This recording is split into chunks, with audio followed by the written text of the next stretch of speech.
Olá amigos, eu sou o Gilmar e esse é o seu canal Na Linha de Contato, seja bem-vindo. E você que está conhecendo o canal agora ou que já conhece, mas ainda não é inscrito, nos ajudaria muito se você se inscrevesse aí no canal, curtisse, comentasse o nosso trabalho, isso é importante pra gente.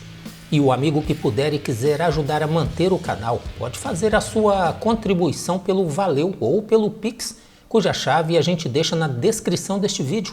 Caso você não possa, é claro, não tem problema, pois a sua companhia, a sua participação aqui no canal já é de grande importância para a gente. E a gente pede aos amigos que puderem e que sentirem vontade, que continuem ajudando aqueles irmãos lá do sul, mas a gente pede sempre para procurar enviar a sua ajuda por meio de instituições sérias e confiáveis. A situação lá ainda é difícil e aqueles irmãos precisam do nosso apoio. Esta semana nós tivemos acesso a uma análise interessante com o título de A Armadilha de Moscou. A análise aborda a recente autorização da OTAN para que Kiev possa atingir alvos dentro da Federação Russa com armas fornecidas pelo Ocidente. E essa análise começa com a seguinte pergunta: por que o Ocidente precisa de ataques ucranianos dentro do território russo? Segundo o analista, essa autorização não passa de mais uma armadilha montada pela OTAN contra os russos.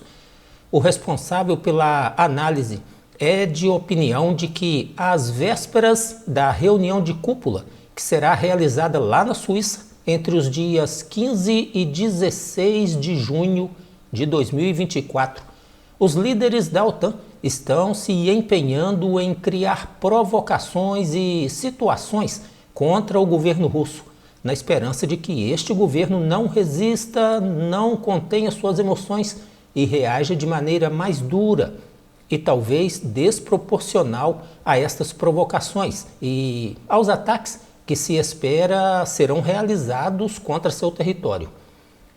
De acordo com o analista, o Ocidente espera e até torce para que os russos realizem grandes ataques, talvez até mesmo ataques nucleares táticos preventivos contra alvos dentro da Ucrânia, em uma espécie de guerra nuclear controlada que se desenrolaria dentro do território lá da Ucrânia.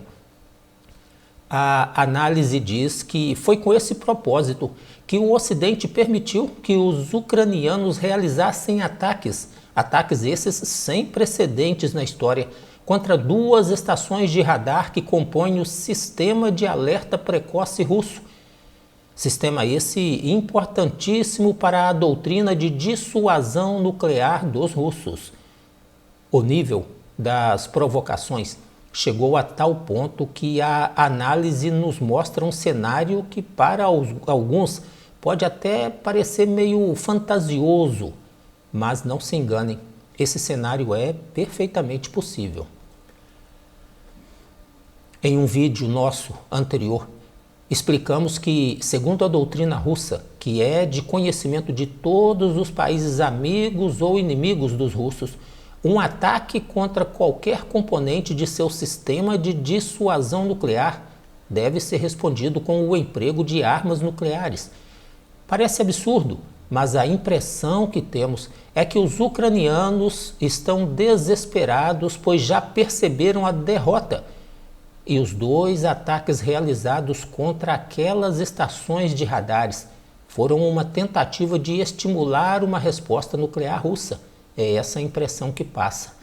Caso os russos sigam à risca o que diz a sua doutrina e atinjam a Ucrânia com armas nucleares táticas, os líderes da OTAN teriam um argumento de peso para apresentar na reunião lá na Suíça e assim tentar isolar ainda mais a Federação Russa, tentando convencer países aí como a China, Brasil, Índia e outros, principalmente países do chamado Sul Global, a saírem da neutralidade ou até mesmo a retirarem seu apoio a Putin e passarem a apoiar a causa dos ucranianos.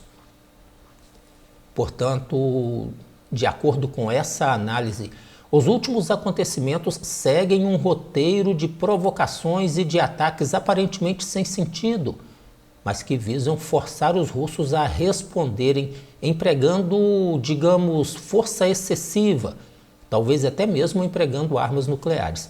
Se isso acontecer, os líderes da OTAN acreditam que teriam argumentos para tentar apresentar ao mundo uma Rússia liderada aí por pessoas desumanas, com sede de conquistas que não se contentariam apenas com a conquista da Ucrânia e que seguiriam tentando dominar um a um os países da Europa.